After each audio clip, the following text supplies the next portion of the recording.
Cost behavior analysis. Now, this is a study on how specific costs change or respond to changes in the level of activity within a business. Some costs will change, some costs will not change.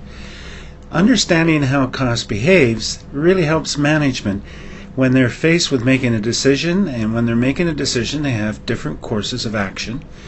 Each course of action may have different costs. They have to know how the costs would change if the activity level related to that cost increases. Now, there are two types of costs. There's variable costs and fixed costs. Variable costs change in total in direct proportion to changes in the level of activity. If the activity increases 10%, the total variable cost will go up 10%. If the activity decreases by 25%, the total will decrease. Let's assume I'm manufacturing a desk and I'm looking at the cost of wood. Now, I say to myself, if I produce one desk and the cost of wood is 50, if I produce two desks, the cost of wood would be 100. The activity doubled and the cost doubled. If I produce 10 desks, the cost of wood would be 500. The activity went up 10 times and the cost went up 10 times. So we'd say that the cost of wood is a variable cost in total because it changes with activity. But it remains the same on a per unit basis. It's always 50. So make sure when you're discussing variable cost, whether you're talking variable cost as a total cost or as a unit cost. Now contrast that with fixed. Fixed costs remain the same regardless of changes in the activity level. However, the unit cost varies, that is, it goes down. If I produce this desk in a factory and the factory costs me $10,000 rent a month, I produce one desk, the rent is $10,000 per desk. If I produce two desks, then the rent is $5,000 per desk. If I produce 10 desks, the rent then is $1,000 per desk. So it varies inversely with activity. As activity goes up, the cost per unit goes down. When we talk about fixed costs, we have to keep in mind what is referred to as relevant range.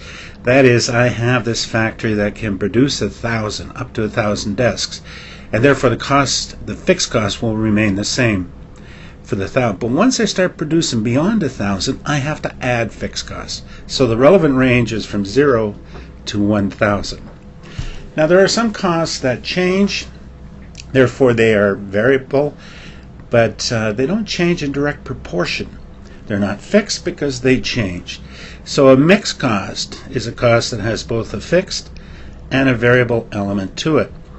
And we have to break it out into the fixed portion and the variable portion. And what we do is we use what's called a high-low method. That is, we look at the difference in costs at the high and at the low. Now the difference in that cost is the variable portion of the cost, because the fixed cost would remain the same. Let's go through an example. Here we have Harris Company accumulates the following data concerning mixed cost using miles as the activity level. So in January they drove 10,000 miles, it cost 17,000. February they drove 8,000 and it's 13. Well, you can see that his costs are changing, but they're not doubling, they're not changing in proportion to activity. So what we do in the high-low is we take the change in activity over the change of cost. We take both. So therefore, what we need for the high-low method is the change in cost over the change in activity. Now we take the high activity, 10,000, so therefore at 10,000, it's the high and the low activity is 7,000. High cost is 17,000, and the high cost or the low cost is 12,500. The cost at the low activity. So therefore, the change in cost is $4,500 for a change in activity of 3,000 miles. So that equals $1.50 per mile. And that's our variable cost. Now, we then go back and we take it at the high. The total cost was 17,000. And the variable cost would be 10,000 times 1.5, which in this case would be 15,000. So if the variable cost is 15, then the fixed cost would be 2,000. And if that's the case, it would be the same at the low. At the low, the total cost was 12,500.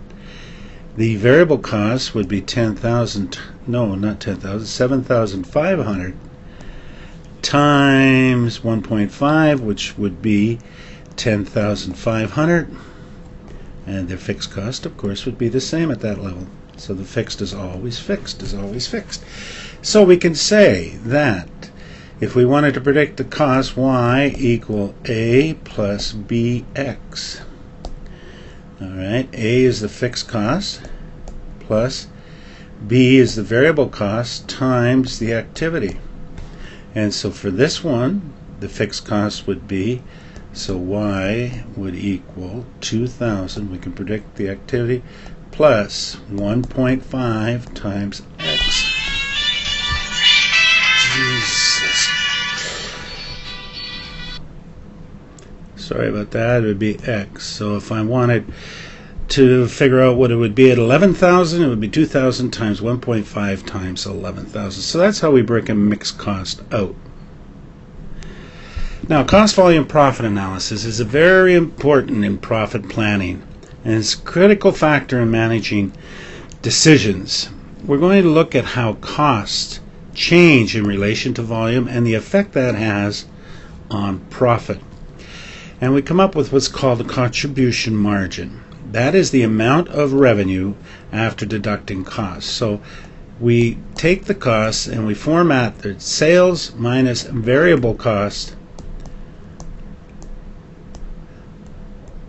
equal the contribution margin.